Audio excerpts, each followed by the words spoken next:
Good morning. How the devil are you doing this fine day? I hope you're all well, physically, mentally, spiritually, and financially. I certainly wish I was. Okay, people, it's time for another very, very busy show. So let me roll the intro while I post today's question of the day, and let's get this show on the road.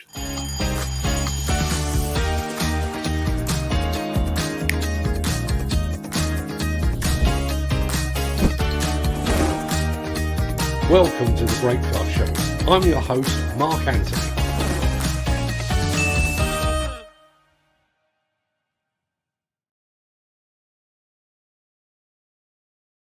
It's Wednesday, the 26th of January, and as that remarkably persistent guy just said, welcome to the Breakfast Show. I am your host, Mark Anthony. In today's show, brick suppliers warn of double-digit price hikes. We're also going to be talking about red diesel along with that. The true meaning of mass excavation. We're going to witness the birth of a rigid dump truck. Doosan points the spotlight at its latest Dash 7 models, and there's a sneak preview of the second episode of The Surgery featuring Dr Demolition himself, Terry Quarmby. That show drops later this evening. And we're going to get to all of that in just a second, but first let's see who among the rich and the shameless will be celebrating a birthday on this day of days. Happy birthday! And it's many happy returns to Frank Costello, the American gangster known as the Prime Minister of the Underworld. I think we have a new one of those. To former goon Michael Bentine, to Hollywood superstar Paul Newman, and to the sadly, dearly departed guitar hero Eddie Van Halen. It's also happy birthday to chat show host Ellen DeGeneres and to the lesser half of Wham, Mr. Andrew Ridgeley. Many happy returns to them, one and all.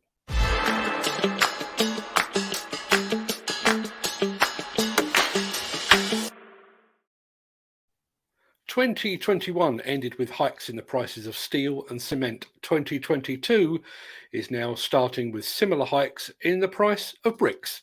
According to Construction Inquirer this morning, masonry products giant Forterra has already raised its prices by more than 10% and is now warning of further increases. In a trading statement to the city this morning, Forterra confirmed significant double-digit price increases delivered across key products in late 2021 and January 2022.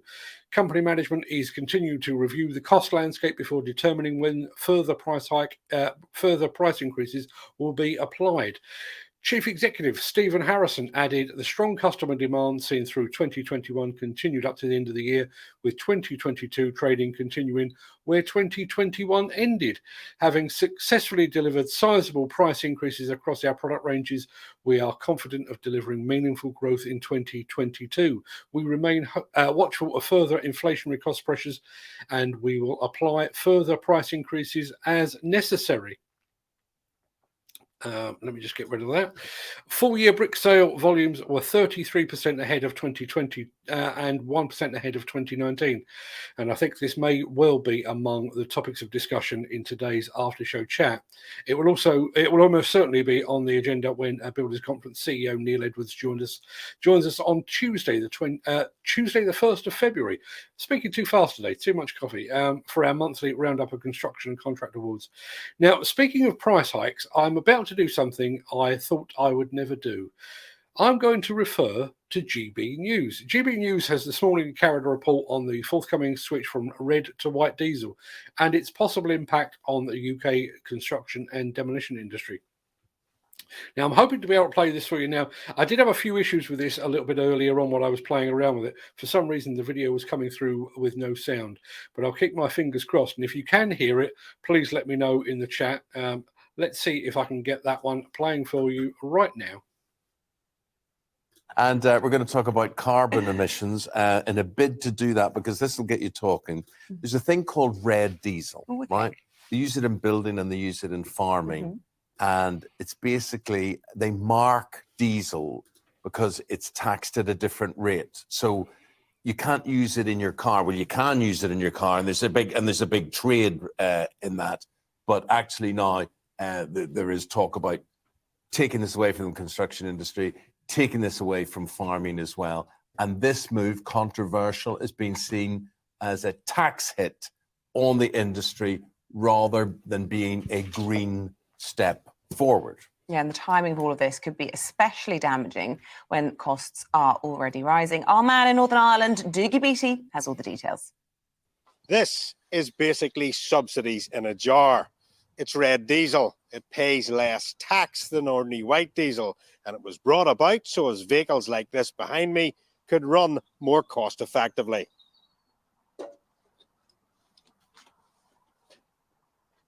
This fuel was first introduced in 1961 and was there to help with the costs of infrastructure, road building and agriculture. But because of green legislation, it may now be under threat. From the 1st of April, red diesel will no longer be available to the construction and building industry. This means the price of raw materials will rise. This will cost the industry millions of pounds and ultimately is a tax grab from the government. We have consulted with industry leads. This will impact construction, waste management. It will also impact hauliers who are hauliering fresh food. And it's important that the government get the message loud and clear that this will put construction firms out of business and it will see mass job losses across the industry. With the cost of living on the up, and the private sector only in recovery from a pandemic, the shock of the loss of a subsidy will cause financial pain that has to be passed on. The cost will be passed on a number of fronts. Within our sector, the big concern is that we carry out most of the work in the north for the government. And so therefore the cost increases, we will eventually pass those on to government, either on existing contracts or on future contracts that we will be pricing. Countries such as the south of Ireland will still be using its subsidised fuel, and this makes competition a problem on an island with no borders. That is one area that's of concern. We would carry out about 15% of our workload in the Republic of Ireland, and obviously the removal of the rebate will mean that we are less competitive whenever it comes to pricing work against our competitors in the Republic. This green policy will be rolled out right across the UK, and with so many machines on sites full of white diesel, theft will only add to the problems. We've already started a rollout programme of increasing security at our depots where we dispense fuel from. This may be by the introduction of CCTV cameras. We are also looking into introducing anti-siphon devices to all our vehicles. Diesel is diesel. Red diesel is diesel with a dye in it. So removing the rebate means we have to start using diesel. There will be no reduction in carbon emissions until such times as alternative plant is made available, which is equally productive using greener alternative methods. Food production on farms will not be directly affected, although those using the fuel on HGVs for frozen food and generators will have to examine the law very closely. Green issues are important to us all, but is it wise to replace established practices when there's no clear alternatives? Doogie Beattie, GB News, down on the farm. See, Doogie uses a very good point there, right? They're replacing this, so it's not going to affect the environment. It's just going to affect the revenue that the Treasury take in. So it gives them more money. It does nothing for the environment, and it hits industry and to a degree people. Farming. Yeah. And therefore it's all passed on to all of us. Who thinks this up? I mean, is there any joined up, coordinated thinking on these things? Sledgehammer. You would like to go into these cabinet or these civil servants and say, listen, you Egypts. I never thought I'd see the day when I agreed with Eamon Holmes.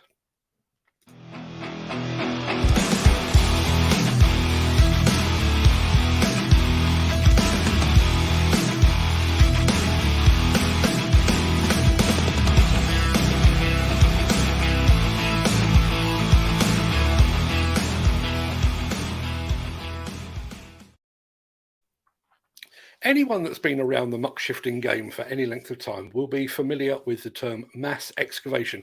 Back in the days when I was doing the PR for Caterpillar, a mass ex machine was defined as an excavator with a reinforced car body, undercarriage, stick and boom to deliver more breakout, force and a bucket loading capability. But mass excavation could also mean this.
I have absolutely no idea how many excavators are on that project all the way from Cambodia, but I think you will most definitely agree. That definitely constitutes mass excavation.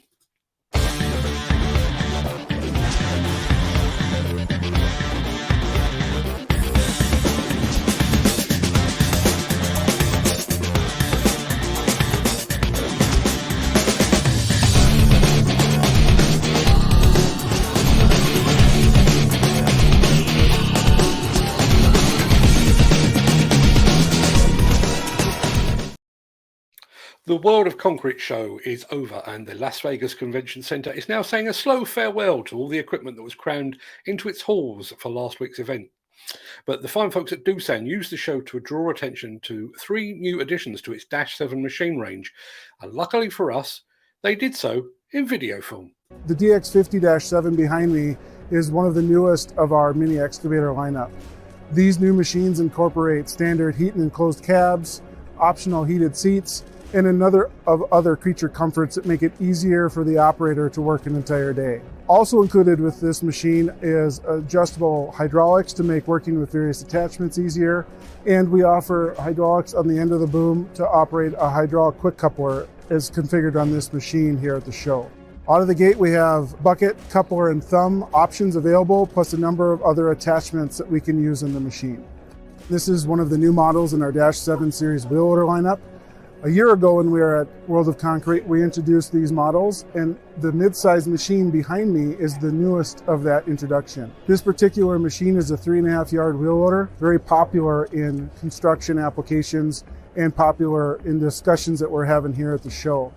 This machine, we're excited to have it here at the booth to showcase its new capabilities, new features and new functions. There's a lot of great comfort features inside the cab to make it easier for the operator to work an entire work shift.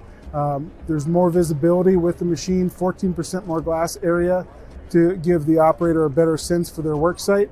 And this particular machine has an optional transparent bucket option, which has multiple cameras mounted on the front of the machine to make the front bucket transparent to the operator on a secondary monitor. It's been very popular in this particular application. The DX140 LCR-7 is the smallest of our crawler excavator lineup. Over the next 6 to 12 months, we'll be introducing the rest of our Dash 7 excavator models. This is a 14 metric ton reduced tail swing machine, so that narrower machine width allows access to various applications that is very helpful for the concrete industry. If you're on a roadway, the reduced tail swing machine allows you to maybe close only 1 lane of traffic with the machine while you're working. Also, as consistent with our other Dash 7 models, we've made a number of creature comforts easier for the operator to be more productive throughout the day. We've incorporated a touch screen in the machine to make it easy to adjust machine settings and also see key machine information that is important to the operator as they're working throughout the day. The machine itself offers a number of improvements to machine performance, increased attachment capabilities, fine swing machine options, as well as the ability to run rotating attachments more efficiently and easier for the operator.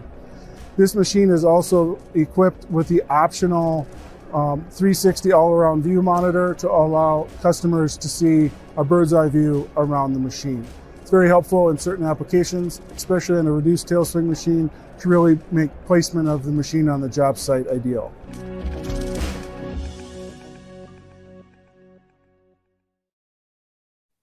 As our friend, the Digger Man blog, Nick Drew just said, it's hard to keep up with all the new Doosan machines coming through, and it also looks like there could be more Dash 7 machines coming down the line in the very near future as well. The Miller GT series heralds a new era of unrivaled power and cutting-edge intelligent coupler technology, increasing job site safety, machine versatility, and productivity. It's the added versatility that you need at the value you can afford. To find out more, visit millergroundbreaking.com. Have you ever looked at a rigid dump truck and thought to yourself, I wonder how one of those is made? Well, wonder no longer.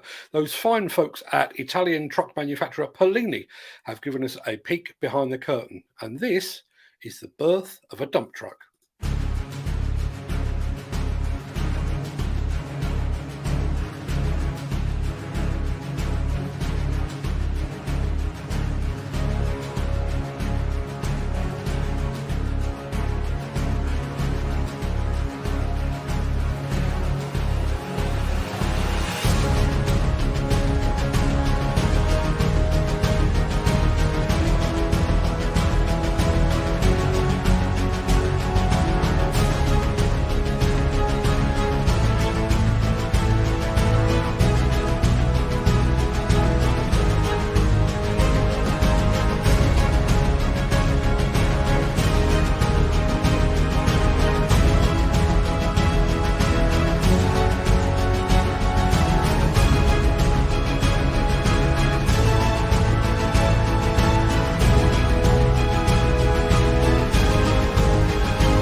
So now you know how one of those is built. Axoft and Svantec are your high-end partners for noise, vibration, dust and air quality systems, sensors and software. To find out more, visit axoft.co.uk or call 01234 639 550. The news streams have been so busy on the show recently that I fear we have neglected to highlight some key equipment investments. So rather than the usual one, we actually have two to share with you.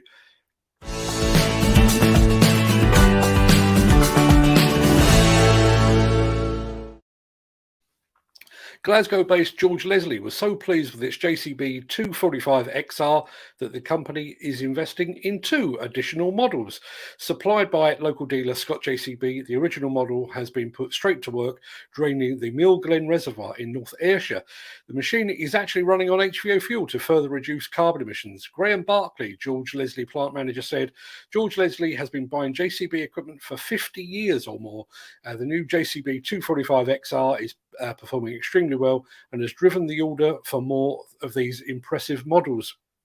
We're looking to lower our CO2 emissions and have been running a trial with HVO fuels on the JCB 245XR with great success. So we will aim to move our entire JCB fleet onto HVO fuels in the very near future. Meanwhile, Sheffield-based Demolition Contracting and Environmental Services, or DCE I think they're called, has invested in two new pieces of kit from Hiab. The company has purchased the Hiab Multilift Ultima 21S hook lift, complete with the new multi-lift sheeter fitted to a 6x4 DAF truck. Wayne Wilson, director at DCE, commented, we've had the equipment just a few short weeks and are already feeling the benefits right across the business. The multi-lift Ultima 21S is second to none in terms of technology and features, saving valuable time and, equally importantly, increasing safety. Sorry to interrupt the guy with the funny glasses, but if you're enjoying this video, please hit the like button as it helps our channel. Or, better still, share this video with a friend or a colleague. Thank you. Right, back to Beardy. At 6 p.m. tonight on Facebook, LinkedIn, YouTube, and of course on demolitionnews.com, we will release the second episode of The Surgery, featuring Dr Demolition himself, Mr Terry Quarmby. Now, Terry Quarmby is known for many things. He is obviously a 50-plus year demolition veteran, a former president of the Institute of Demolition Engineers, an author, and of course the first and quite possibly the only Doctor of Demolition. But he is also known for his forthright and no-nonsense manner. So when I asked him what he would do if he were named Minister for Construction, this was his response. For a start, if I was made the Construction Minister, the first thing I would do is resign. That show covers a multitude of subjects, including Quarmby's problem with those in the construction fraternity, the issues of embodied carbon and waste wood, and the endless saga of the Didcot disaster investigation. Let me just throw this up on the screen just as a quick reminder. That's what The Surgery looked like. That show is a full half an hour in length, and it will land across all our various social media channels, as I say, at 6 p.m. this evening. So you've got a couple of hours to get the popcorn ready. Right, that should just about do us for today. It's been one hell of a busy chat today, and I've got a lot more that I would like to say on various items. So I'm going to roll the outro in just a second before leaping gazelle-like over into the chat to see what you're all saying today. If you can stick around, please do. And I'd love to have you on board for the after show. But if you can't stick around, please stay safe. Look after yourself, your family, your friends, and your colleagues. And thanks for watching. But if you can stick around, I'll see you on the other side of this.